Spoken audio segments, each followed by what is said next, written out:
कैसे हैं आप? ग्रीस के वीज़े के ऊपर वीडियो बनाऊंगा और ग्रीस के डॉक्यूमेंटेशन की टाइम प्रोसेस की बात करूंगा और इसकी वीज़ा रेशो की बात करते हैं, क्योंकि इसकी वीज़ा रेशो जब ओपन हुआ था तो इसकी वीज़ा रेशो बड़ी अच्छी थी, लेकिन अभी सिनेरियो डिफरेंट हो चुके हैं। अभी इसकी वीज़ा रेशो वो उस तरह की नहीं रही जो पहले थी। और दूसरा ये कि अगर आपके पास ग्रीस का वीज़ा आपको मिलता है तो आप ग्रीस के वीज़े के ऊपर आप शेंगेन के किसी दूसरे कंट्री में जा सकते हैं कि नहीं जा सकते। और अगर इसके वीज़े के ऊपर ग्रीस का वीज़ा हो तो आप कौन से और कंट्री में ऑन अराइवल जा सकते हैं।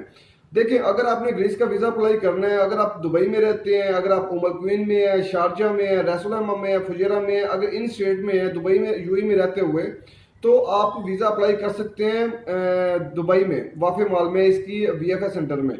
उसके अलावा आपने अबू धाबी में अपने अप्लाई करना है, जो लोग अबू धाबी में रहते हैं या अलैन में रहते हैं तो वहाँ पे वीज़ा अप्लाई कर सकते हैं वीएफएस सेंटर में। लेकिन इसके लिए आपको अपॉइंटमेंट लेनी पड़ेगी। अपॉइंटमेंट कैसे लेनी है? आपने वीएफएस सेंटर की वेबसाइट पे जाना है, आपने वहाँ पे इसकी फ्री ऑफ कास्ट अपॉइंटमेंट आप बुक कर सकते हैं।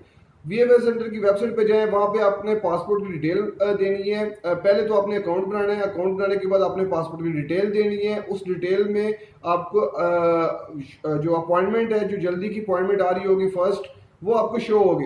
उस अपॉइंटमेंट को आपने बुक कर लेना है। उसके बाद वो फ्री ऑफ कास्ट होगी। उसके बाद अपॉइंटमेंट से पहले अपने डॉक्यूमेंट्स रेडी करने हैं। डॉक्यूमेंटेशन में क्या क्या चीज़ें हैं? आपके पासपोर्ट की कापी है, वीज़ा कापी है, आईडी कार्ड की कापी है, होटल बुकिंग है, फ्लाइट रिजर्वेशन है, ट्रैवल इंश्योरेंस है, कोविड प्लस हो, उसका भी 30,000 यूरो को कवर करती हो। उसके अलावा एप्लीकेशन है। एप्लीकेशन कैसे करनी है? एप्लीकेशन भी इसकी ऑनलाइन फिलअप होती है। एप्लीकेशन ऑनलाइन बनानी है। इसकी 5-6 पेजेस की एप्लीकेशन होगी, बिल्कुल शेंगेन की जिस तरह दूसरी होती है। वो तो हम लोग क्या करते हैं कि पीडीएफ में या हाथ से खुद ही फिलअप कर लेते हैं, लेकिन इसकी ऑनलाइन फिलअप करनी पड़ती है। उसके बाद इसको प्रिंट इसका ले लें।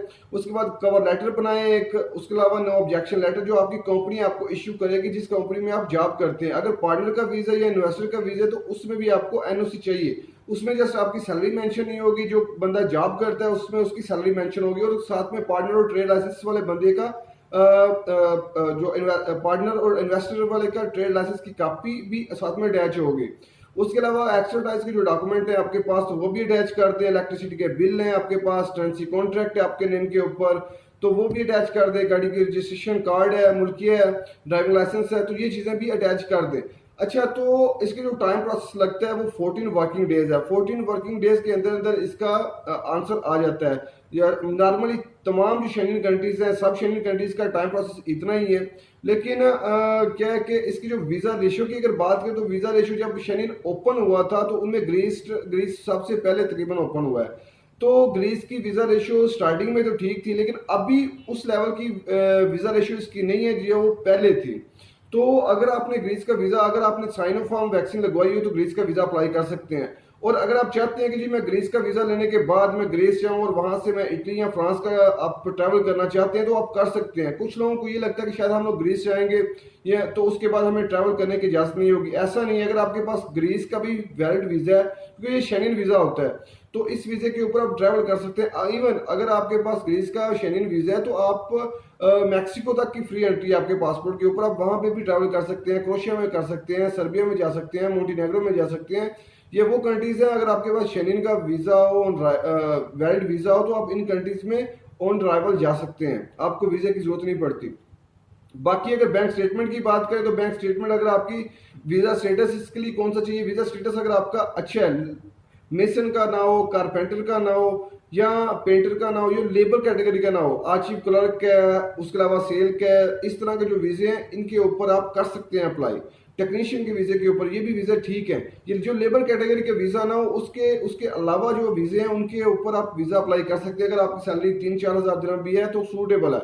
उस लिहाज से देखें, अगर आपकी 4,000 सैलरी है तो आप कितने टाइम से यहाँ यूएई में है, उस लिहाज से देखें कि आपकी क्लोजिंग बैलेंस आपके अकाउंट में कितना होना चाहिए। कम से कम 15,000, 20,000 या 30,000। जो जिस बंदे की सैलरी 10,000 दिरहम है तो उस बंदे की क्लोजिंग बैलेंस भी अकाउंट में उसी लिहाज से होना चाहिए। जिसको 10 साल हो गए हैं, 10,000 उसकी सैलरी है, कम से कम 40-50 हज़ार दिरहम तो उसके अकाउंट में होना चाहिए। तो इसी लिहाज से क्लोजिंग बैलेंस भी अपने अकाउंट में इसी तरह मेंटेन रखना चाहिए। लेकिन इसकी स्टेटमेंट जिस तरह यूके के लिए चाहिए होती है प्रॉपर, उस तरह स्टेटमेंट इसकी अगर नहीं भी है तो फिर भी चल सकती है आपकी। लेकिन अगर आपकी स्टेटमेंट, अगर आप एकदम से सारे पैसे डालते हैं अपने अकाउंट में तो वो सूटेबल नहीं है, क्योंकि उससे आपको उनको इंटेंशन का पता चलता है कि इसने जस्ट वीज़ा लेने के लिए अपने पैसे में इतने पैसे, सडनली इतने पैसे डाले हैं और क्योंकि आपकी ट्रांजैक्शन से ये शो हो रहा होता है कि आप कि कब पैसे जा रहे हैं आ रहे हैं, इसलिए मोस्टली लोग क्या करते हैं कि अपनी बैंक स्टेटमेंट मेंटेन करने के लिए पैसे में विड्रॉ करवा रहे होते हैं या डिपॉजिट करवा रहे होते हैं। तो आप एक सैलरी पर्सन है, तो सैलरी पर्सन की जस्ट महीने में एक दफ़ा सैलरी आती है, हर वो सैलरी उसकी नहीं आती। तो जो लोग वीज़ा अप्लाई करना चाहते हैं ग्रीस का वो कर सकते हैं, जिन लोगों ने साइनोफार्म वैक्सीन लगवाई हुई है। लेकिन जिन लोगों ने फाइजर भी लगवाई है वो भी कर सकते हैं, लेकिन मैं एडवाइस वो करूंगा कि जिन लोगों ने फाइजर वैक्सीन लगवाई है वो लोग जर्मन या फ्रांस का वीज़ा अप्लाई करें, क्योंकि इसकी वीज़ा रेशियो उस तरह की है जो पहले थी, लेकिन इतनी बुरी भी नहीं बोल सकते, लेकिन फिर भी ग्रीस की वीज़ा रेशियो अच्छी है।